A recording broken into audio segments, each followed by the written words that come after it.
Hello everyone, நான் காதம்பரி முருகன். இன்னைக்கு நம்ம பார்க்க போகிறது பதஞ்சலி யோக சூத்ரால சாதன பாதால 22, 23, 24 அண்ட் 25 இந்த 4 சூத்ராமையும் சேர்த்து நம்ம பார்க்க போகிறோம். இந்த சூத்ரா வந்து கொஞ்சம் என்ன சொல்கிறது, இது சூத்ரா 4த்தையும் சேர்த்து தான் பார்த்தாகணும், தனித்தனியாக பார்க்கறதுக்கு முடியாது. ஸோ இப்போ ஃபஸ்ட்டு நம்ம சூத்ரா என்னன்னு பார்த்துருவோம், அதுக்கப்புறம் அதோட மீனிங்லாம் ஒன்றுனா நம்ம பார்ப்போம். So first Shudra, that is 22வது சூத்ரா என்ன அப்படின்னு பார்த்தோன்னா, கிருதார்த்தம் பிரதி நஷ்டம் அபி அனஷ்டம் ததன்ய சாதாரணத்வாத், இதான் சூத்ரா. ஸோ இப்போ இதோட மீனிங் என்ன அப்படின்னு பார்த்தோன்னா, கிருதார்த்தம் பிரதி நஷ்டம் அப்படின்னா குறிக்கோளை அடைந்தவர்களுக்கு. குறிக்கோள் என்ன? செல்ஃப் ரியலைசேஷன் தான் குறிக்கோள். நம்மை உணரணும்.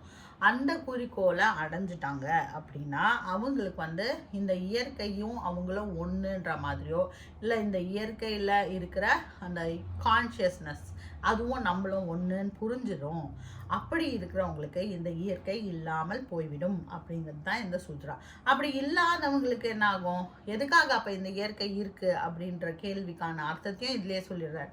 ஸோ மற்றவங்களுக்கு, அதாவது தன்னை உணராதவங்களுக்கு வந்து இந்த இயற்கை எப்போவுமே ஆஸ் யூஷுவல் இயங்கிக்கிட்டே இருக்கும் அப்படிங்கிறது தான் இந்த சூத்ராவோட மீனிங். ஸோ இப்போ 2வது சூத்ரா என்ன அப்படின்னு பார்த்தோம்னா, ரெண்டுமே லிங்க்டு தான். ஸ்வஸ்வாமி சக்தியோகோ ஸ்வரூப உபலப்தி ஹேதுஹு சம்யோக. இந்த காஸ் ஆஃப் யூனியன், ஏதுஹு சம்யோக அப்படின்னா இந்த காஸ் ஆஃப் இந்த ரெண்டும் சேருது இல்லையா, அதாவது ஸ்வசக்தி சுவாமி சக்தி, புருஷா அண்ட் பிரகிருதி வச்சுப்போம். இது ரெண்டும் சேருது. எதனால் சேரணும் அப்படின்னா, அவங்க செல்ஃப் ரியலைசேஷன் பண்ணுறதுக்கும் நம்ம செல்ஃப் ரியலைசேஷன் பண்ணுறதுக்கும் இந்த ட்ரூ நேச்சர், பிரகிருதியோட உண்மையான ஸ்வரூபத்தை தெரிஞ்சுக்கிறதுக்கும் தான் இது ரெண்டும் சேருது அப்படின்னு சொல்கிறாரு. ஸோ அடுத்த சூத்ரா என்ன? தஸ்ய ஹேதுஹு அவித்யா. இது வந்து 24th சூத்ரா. ஸோ இப்போ இந்த ரெண்டும் சேருது இல்லையா, இந்த ரெண்டும் சேர்ந்தவுடனே என்ன பண்ணுறோம், நம்ம இது புருஷா பிரகிருதிலாம் நம்மளுக்கு தெரியல, நம்ம இந்த உடம்பு தான் நாம் அப்படின்னு நினச்சிக்கிறோம் இல்லையா. இதை மாதிரி தான் எல்லாரும் நினச்சிட்டு இருக்கோம். ஸோ இந்த மாதிரி வர நினைப்பு, இந்த ரெண்டும் சேர்ந்தா அந்த மாதிரியான ஒரு உணர்வு வரும். அந்த உணர்வு தான் அந்த இக்னரன்ஸ், அதாவது அவித்யா அப்படின்னு சொல்கிறாரு. இந்த இக்னரன்ஸ்னால தான் என்ன ஆகுது, நம்மளுக்கு நிறைய கர்மா ஃபார்ம் ஆகுது. இந்த கர்மானால என்ன ஆகுது, நம்ம திரும்ப திரும்ப பிறப்பு இறப்புங்கிற சைக்கிளில் இருக்கும் அப்படிங்கிறது தான் இந்த 3 சூத்ராவோட மீனிங். இப்போ 4வது சூத்ரா என்ன? அப்போ என்ன ஆகுது, இப்போ இது இல்லை, இந்த அவித்யா இல்லைன்னா என்ன ஆகுது, அதை தான் இப்போ சொல்கிறாரு. தத் அபாவாத் சம்யோக அபாவோ ஹானம் தத் திருஷ்யேஹே கைவல்யம் அப்படின்னு சொல்றாரு. அப்போ இந்த அபாவாத், அதாவது என்ன, தத் அபாவாத் அவித்யா இல்லை, டிஸப்பியர் ஆயிடுது. ஆப்சன்ஸ் ஆஃப் அவித்யா, அந்த அபாவாத் இல்லைன்னா இந்த ரெண்டும் சேருது இல்லையா, சம்யோகா, இந்த யூனியன், புருஷா பிரகிருதியோட யூனியனும் அந்த இடத்துல இல்லாமல் போயிடும். ஹானம் ஆர் சீசேஷன் அங்கே இல்லை. என்ன இல்லை? ரெண்டுத்தும் சேர்ற தன்மை இல்லைன்னா அப்போ அந்த திருஷ்யே, அந்த பார்க்குறவன் ஆர் புருஷா புரிஞ்சவனுக்கு கைவல்யம் கிடைக்கும், அதாவது லிபரேஷன் கிடைக்கும், என்லைட்மெண்ட் ஸ்டேட்டுக்கு போயிடுவாங்க அப்படிங்கிறது தான் இந்த சூத்ராவோட மீனிங்.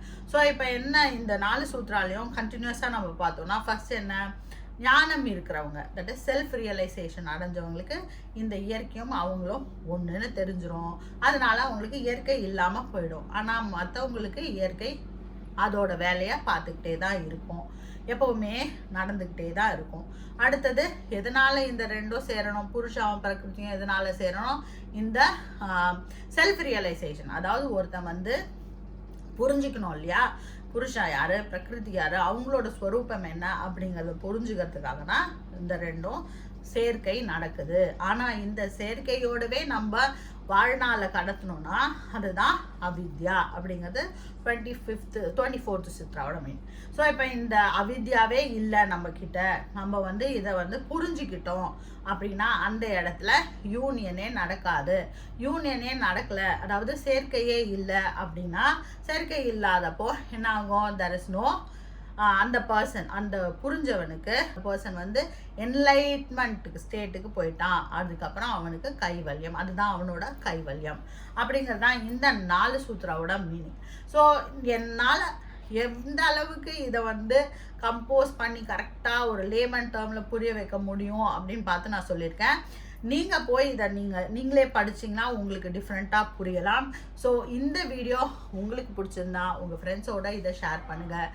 இதே மாதிரி அடுத்தடுத்த வீடியோஸை நீங்கள் பார்க்கறதுக்கு இந்த சேனலை சப்ஸ்கிரைப் பண்ணுங்கள். Be happy, make others happy. வாழ்க வளமுடன்.